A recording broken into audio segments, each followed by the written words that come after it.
History's most ridiculous riots. Usually when you shout out an N-word in public, it can cause some severe backlash, and things weren't much different over 1,000 years ago. Way back in the humble year of 532 in Constantinople, the capital of the East Roman Empire, now known as the Byzantine Empire, some ancient stuff was about to hit the ancient fan. The number one thing to do in your boring life as a citizen of the Byzantine Empire was to waddle on down to the Hippodrome, the city's main sports arena. There, you could watch men race their little horsey carts against each other in the sport of chariot racing. The sport wasn't just one of entertainment, but one of politics as well. There were 4 teams or factions that you could get behind. You got your Rusata Reds, the Albata Whites, the Veneti Blues, and finally the Prassini Greens. The Reds and the Whites eventually got absorbed into the Greens and Blues and thus began a 2-party dispute. The Greens were the team of the lower working class, people like craftsmen, artisans, merchants, or laborers. On the other end of the economic spectrum were the Blues, the uppity rich folk. So the well-to-dos loved the Blues and the limited means favored the Greens, a natural rivalry. Frequently hosting these chariot races was the emperor himself. The flavor of the day around this time was Emperor Justinian I, a pretty energetic emperor praised for his various judicial reforms, but also execrated for his harsh taxation policies. Execrated. Here's a new word for you. You see, a few months back, a smaller riot had broken out after one particularly heated chariot race, which really wasn't all that uncommon to be honest. I mean, look at what happens to cities when sports teams win or lose. Some things never change. Anyway, this particular riot resulted in a few rude dudes getting their noggins knocked. And by noggins knocked, I mean their whole skulls caved in. 2 men were arrested, one green fella and one blue fella. Understandably, they were both charged with murder and sentenced to death. But luck had other plans in store for them. After a freak collapse of the executioner's scaffolding, and thus no other formal way to separate soul from body, the prisoners were instead imprisoned for their crimes, but this didn't really sit too well with the blue and green supporters who wanted the men freed. The lack of mercy really put their tunics in a twist, and they were not quiet about it. Emperor Justinian, who was busy negotiating peace with the Persians, didn't really have time for all of this shit, so as a band-aid solution, he told everyone to take a chill pill and planned to host another, more fantastical chariot race to calm everyone down. But that was a mistake. The worst thing you can tell an angry person to do is to calm down. It rarely works. In January of 532, the day for the chariot race came, and the once divided Greens and Blues now had a common enemy. Since the emperor was almost always present at events like this, both Blues and Greens would often take it upon themselves to use the time between races to shout political suggestions to the emperor while they still had his attention. This could be something simple like lowering the cost of goods or demanding the removal of particularly provocative politicians. Well, the topic of trouble in today's turmoil was that of the aforementioned prisoners, both sides united calling for the freedom of the men, but these demands fell on deaf ears, so they yelled louder. The crowd chanted Nika, a phrase translating to the tune of win, victory, or conquer. This was typically shouted by a winning team at the end of a race, but this time it took on a new meaning, and it was directed at the emperor. But these words would also remain ignored. So the crowd offered 2 more options, fucking A and fucking B. The crowd leapt from the stands and charged towards the palace, attacking the prison holding the 2 men and setting them free before burning it all down. The city spiraled out of control for 7 whole days, with fire and property damage destroying nearly half the capital city. Justinian had conceded to a lot of the rowdy crowd's initial demands, like firing 3 of his top guys, but that didn't stop the destruction. They wanted his head. At the end of his rope, Justinian found himself cornered and was forced into hiding. He continued to cower until his wife, Empress Theodora, calmly offered some kind words of encouragement.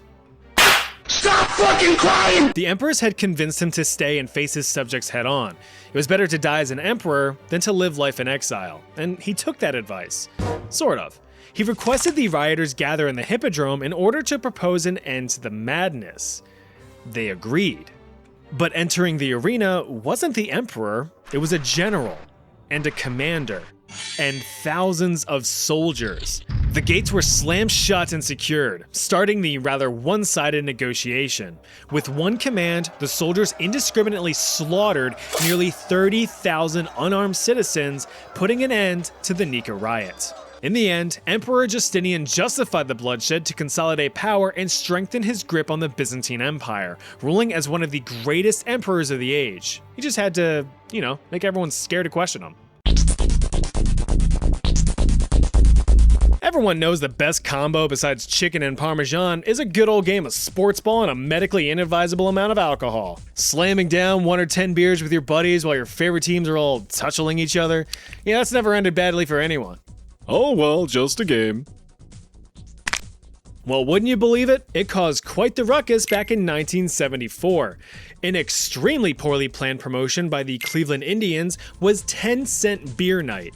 A night where, you guessed it, you could buy a usually 65-cent beer for just 10 cents a pop. As expected, this wouldn't be without limits. On paper. You see, each guest could only buy up to 6 beers at a time, but the promotion failed to limit the number of transactions per person, so you and your friends could get completely blasted for just $1 or $2. Now, to be fair, the promotional beer was light, only about 3.2 ABV, but when you're double fisting them things down, the math starts to add up. If that wasn't enough of a catalyst for a rowdy rumble, the Cleveland Indians were facing a rematch against the Texas Rangers after having just lost a few nights prior. Thanks to the 10-cent beer night promotion, attendance was near a record high, over 25,000 patrons, double the usual turnout. The game began and the Rangers quickly took a commanding 5-1 lead, which pissed off the Cleveland fans. You're out. Fuck! The crowd, after slamming down liquid courage for a few innings, started getting bold. The shenanigans began when a fan whipped out his own slugger and dashed across the field. There were a few more cases of relatively harmless indecent exposure, but things soon got out of hand, with Cleveland fans now pelting the other team's players with food scraps and beer bottles, and even some of the more sneaky guests started shooting off firecrackers in the stands and the field.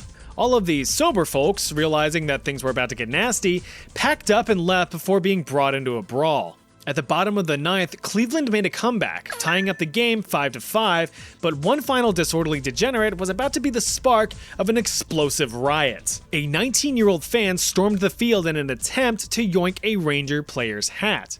Not very smart. The fan ended up catching a Spartan kick to the sternum.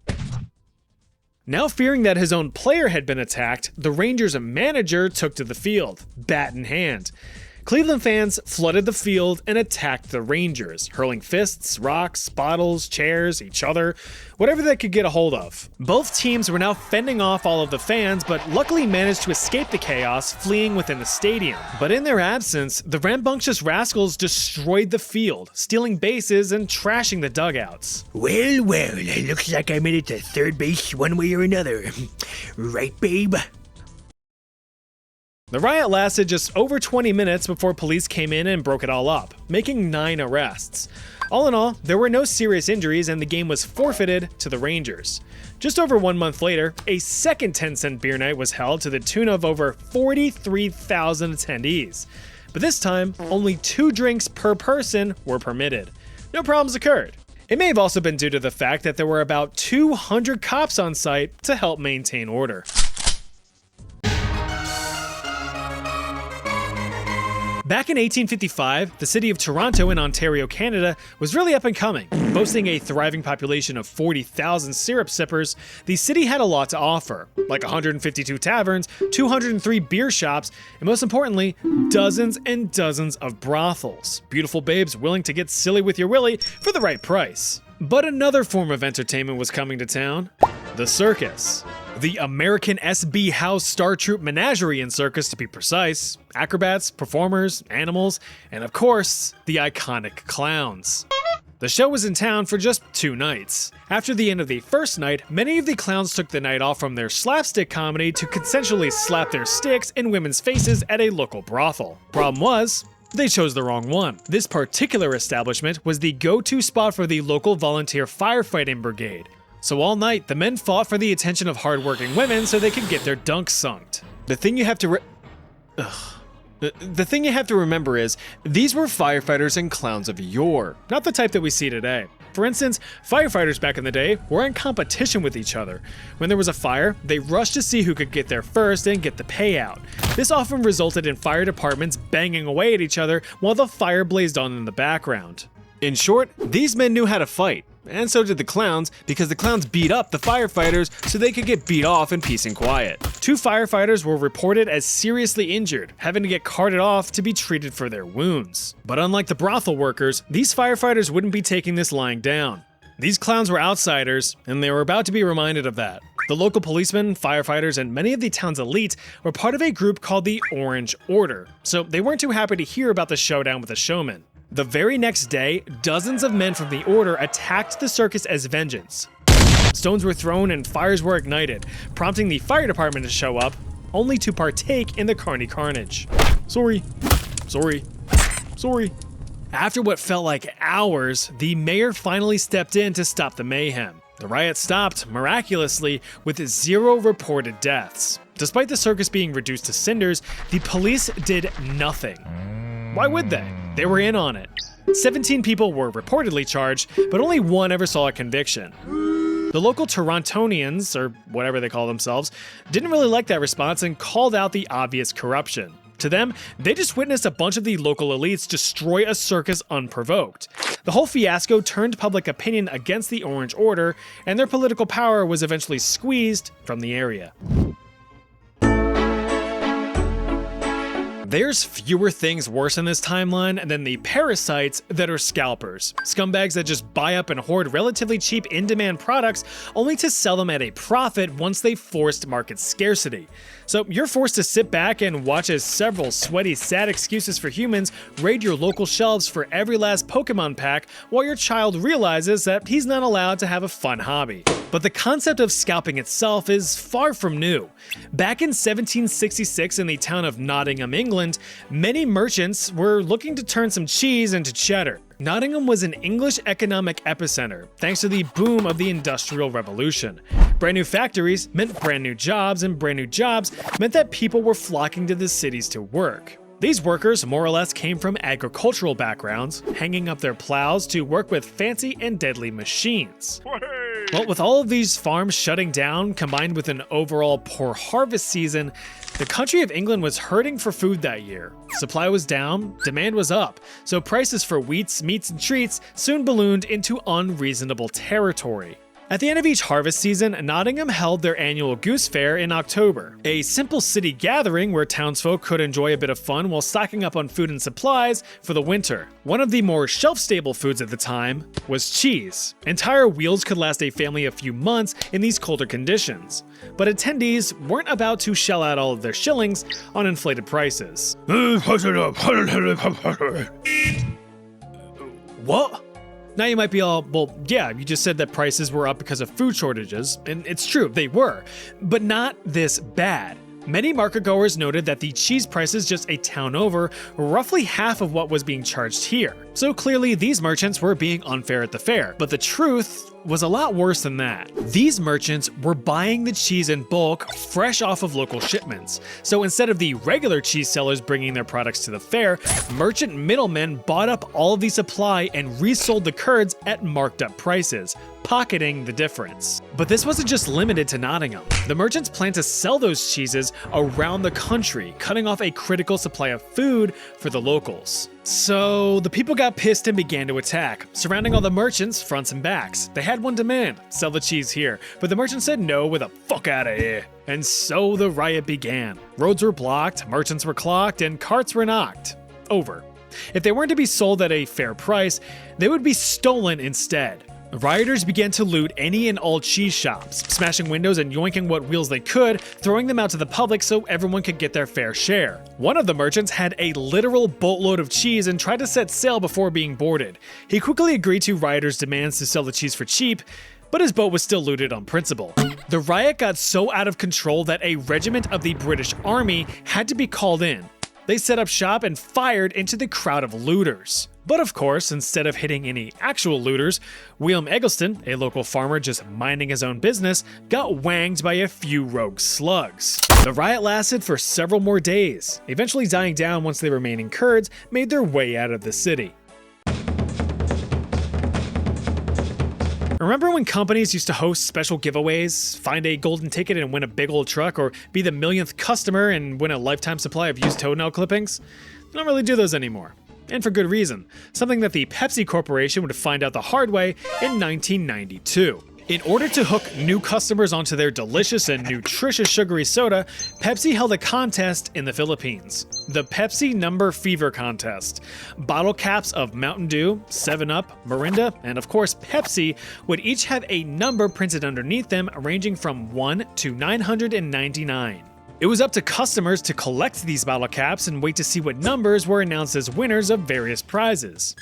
These were either small monetary or free product prizes, but the grand prize was a whopping 1 million Philippine pesos. This equated to about $40,000 in 1992 or about $92,000 in 2025 money. This was, at the time, equivalent to about 51 times the average annual salary in the Philippines, so it was a pretty big deal. Pepsi saw their monthly sales in the area balloon 40% as people scramble for their chance at wealth. New prizes and winning numbers were announced each night on television and radio, and the people would redeem whatever prizes they won. The entire promotion ran from February into May of '92. By the end of the run, over 51,000 different prizes were awarded, including 17 lucky winners of the grand prize.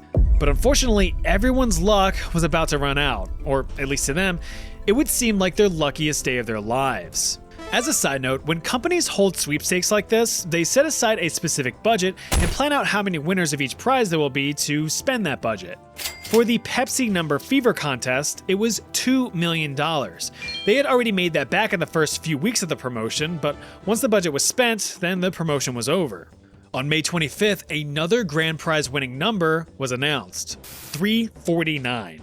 Since this was a grand prize, only 2 bottle caps bearing the winning number were supposed to be in circulation. There were more.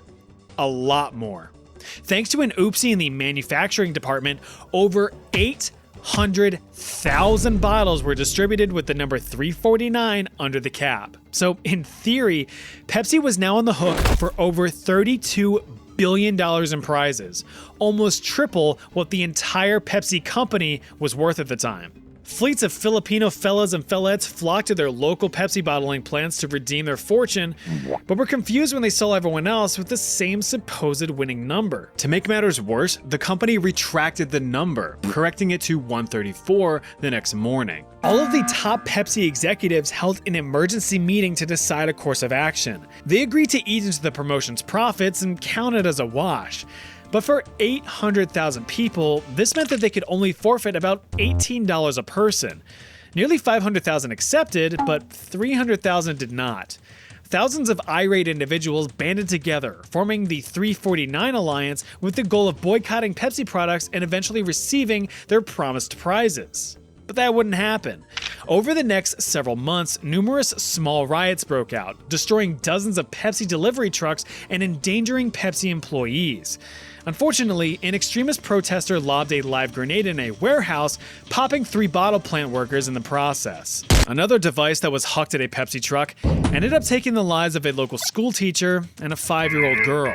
Yellow. Legal actions against Pepsi persisted up until 2006, where the Supreme Court ruled in favor of Pepsi, absolving them of any future liability for the contest. The contest was a good idea in theory, but it ended up fizzing out and falling flat. It's pronounced Palingopur, and it's ridiculous. Also known as the Eel Riot, this little event is quite the hidden gem in the history of Amsterdam. Let me introduce you to Palingtrekken, a rather curious Dutch pastime. It involves a bunch of your closest friends, a long rope, and a lubed up live eel. Your imagination filling in the blanks a little bit there? Well, allow me to paint a picture. Freaky deaky Dutch dudes would spend summer afternoons attempting to grab a live eel from a rope draped across either a canal or trees, while standing in boats or on horseback respectively. Pull on the dangling devil and be declared a winner, but if you miss your swing, you'll end up losing more than just your balance. It was a fun Dutch tradition for hundreds of Dutch years, until the Dutch government, being the Dutch oven that it was, laid down the Dutch law. Deemed an act of unnecessary cruelty, the practice was banned in the mid-19th century, but that wouldn't deter the population from yanking their eels in public. One fateful day in July of 1886, a group of young labormen were looking to trekken some paling on the Lindelgracht Canal in the impoverished Amsterdam neighborhood of Jordaan. A few local policemen caught the men in the act, being all, absolutely not. But in Dutch. One officer sprang into action, cutting the rope across the canal and putting an end to the game. So the laborers put an end to him. The officer was dragged into a nearby cellar and had the ever-loving shit beat out of him. The other officers fled for backup, but this only escalated the situation. Deeming the act of cutting the rope more as an act of oppression rather than punishment, the young men rallied nearly the whole neighborhood, forming a bloodthirsty mob. They fussed about for hours, clashing against police reinforcements, but when nightfall hit, everyone kinda called it a day and went sleepy by. The entire neighborhood awoke the very next morning refreshed, but still fuming, so they armed themselves with sticks and stones to break some bones. They regrouped and stormed the local police station to vent their frustrations. They began to pelt officers with rocks, sticks, bigger rocks, literal garbage. Whatever they could get their hands on, it became a projectile. Knowing that peace was not an option, the officers called in military support. But even while staring down a well-armed army, the mob would not falter. The army decided to calm the rioters down with some live ammunition. Once the smoke had settled, 26 lay dead with 130 injured. But the eel was okay.